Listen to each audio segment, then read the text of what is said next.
बड़ा भाई छोटे भाई को कहता कि अगर तुम्हारे लड़के अमेरिका पहुंच गए तो मैं अपने पेशाब से अपनी दाढ़ी मुंडवा दूंगा। अस्सलाम वालेकुम, कैसे हैं आप लोग। मैं हूं आपके साथ अदनान और आज की कहानी सियालकोट साइड से है। एक गांव की कहानी है, लेकिन कहानी सुनने के बाद अपनी राय ज़रूर दीजिएगा। एक फैमिली थी जिसमें दो भाई थे और बड़ी हंसी खुशी इनकी ज़िंदगी गुजर रही थी और दोनों भाइयों में अच्छा प्यार था। बड़ा भाई जो है वो कमाता था, कमा के लाता था और घर के अखराजात चलते थे। छोटा पढ़ रहा था। अब छोटे की पढ़ाई मुकम्मल होगी और बड़े के लिए रिश्ता देखा गया, उसकी शादी कर दी। छोटा बेटा जो है, छोटा भाई जो है वो नौकरी की तलाश में निकल पड़ा और उसने बहुत सी जगहों पर अप्लाई किया और उन्हीं दिनों पुलिस की वैकेंसी आई हुई थी। तालीम अच्छी थी और वो पुलिस के अंदर लग गया। अब पुलिस में वो बंदा लग गया, अच्छी तनख्वाह आने लगी और उसके साथ ही जो बड़ा भाई था उसकी शादी हो चुकी थी। उसके 3 बच्चे हो गए थे, 1 बेटी 2 बेटे, और ख़ानदान जो है बहुत खूबसूरत चल रहा था। उस बड़े भाई की बीवी जो है वो छोटे अपने देवर की बड़ी खिदमत करती है, उसको बड़ा अच्छा रखती, जैसे माँ अपने बच्चों के साथ मोहब्बत करती है। तो उन्होंने अपने छोटे भाई के लिए रिश्ता ढूंढना शुरू कर दिया जो पुलिस में था। अब इसके लिए रिश्ता ढूंढा गया, इसकी बीवी आ गई। जब इसकी बीवी आई तो उसने देखा कि यहाँ पर कुछ और ही चल रहा है। मेरा शौहर जो है इसकी तनख्वाह अच्छी है, ये कमाता अच्छा है और ख़र्चा सबके ऊपर हो रहा है, और अल्लाह ने उसको एक बेटे से भी नवाज दिया। अब जब एक बेटा हो गया तो उसके ससुराल वाले जो है ना, अपने दामाद के पुलिस वाला जो लड़का था उसके कान भरना शुरू हो गए कि तुम जो हो सारा कमा के लाते हो, तुम्हारी तो एक बच्चा है, तुम्हारी तो कुछ अखराजात नहीं, उनके 3-4 बच्चे हैं, 2 खुद हैं, तो उनके अखराजात ज़्यादा हैं, तुम उन पर पैसा क्यों खर्च कर रहे हो। इनका बड़ा सा घर था गांव के अंदर, पहले बड़े बड़े घर होते थे, 3-3 4-4 फैमिलियाँ इकट्ठी रहती थी। अब इसके ससुराल वाले कहते कि तू उससे अलग हो जा। अब इसने अपने ससुराल वालों की बातें सुनी, इसका दिमाग ख़राब हुआ। उसके बाद इसने अपने भाई के साथ आके झगड़ा किया, अलग रोटी पकवानी शुरू कर दी, लेकिन घर एक ही था। अब ससुराल वालों ने, बीवी ने और ज़्यादा तंग किया, कहा कि तुम यहाँ दीवार बनाओ सेंटर में, घर के 2 हिस्से कर दो।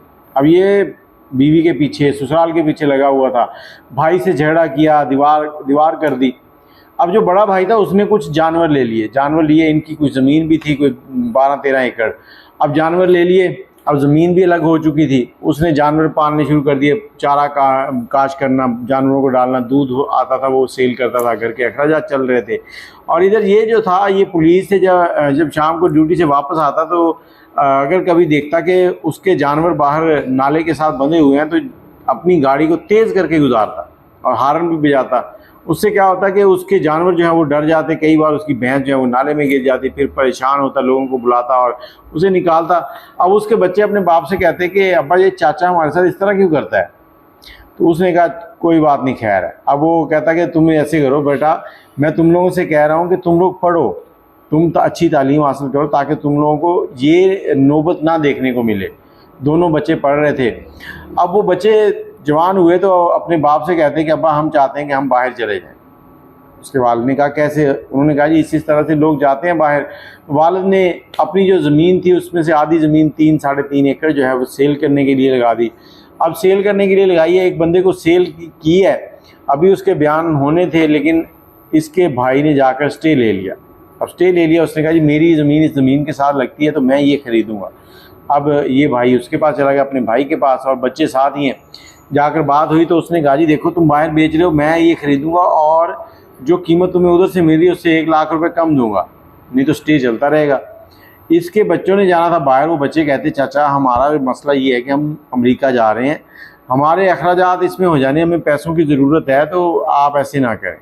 अब चचा जो है उसके दिमाग में पता नहीं कहाँ से एक हसद आया, कहता कि भाई तेरे ये बच्चे जो है ना अगर अमेरिका पहुँच जाए ना तो मैं अपनी दाढ़ी जो अपने पेशाब से मुंडवा दूँगा, कटवा दूँगा।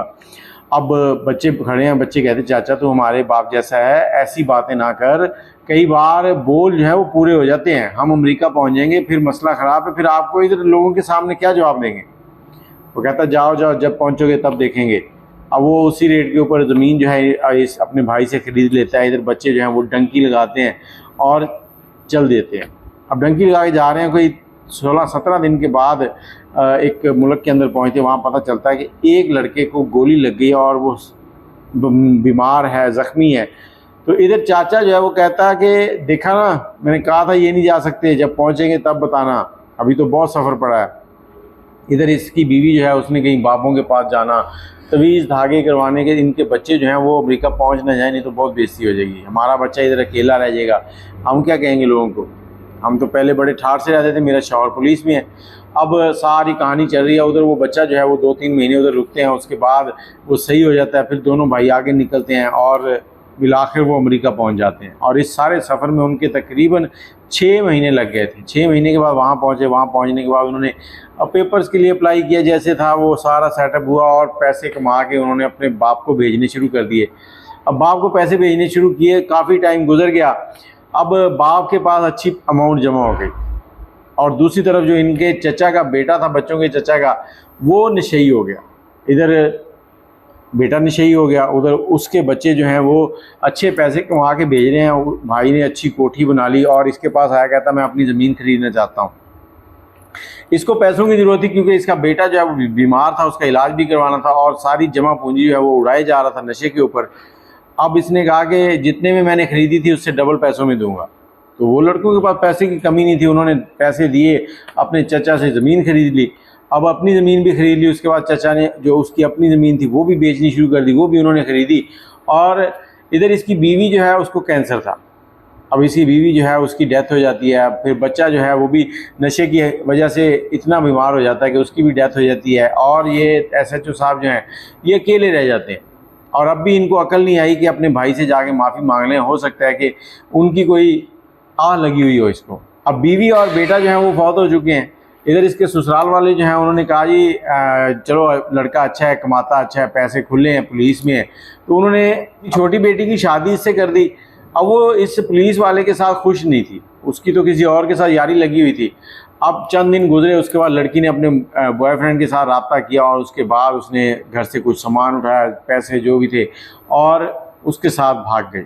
इधर पुलिस वाला जो था इसको इस चीज़ ने बड़ा डैमेज किया, इसके ज़हनी तनाव में आ गया, और उसके बाद इसकी याददाश्त जो है वो ख़त्म हो गई। और अब ये वो शख्स था जो गली के अंदर इधर उधर घूमता था, लोगों से भीख मांगता था, नौकरी चली गई।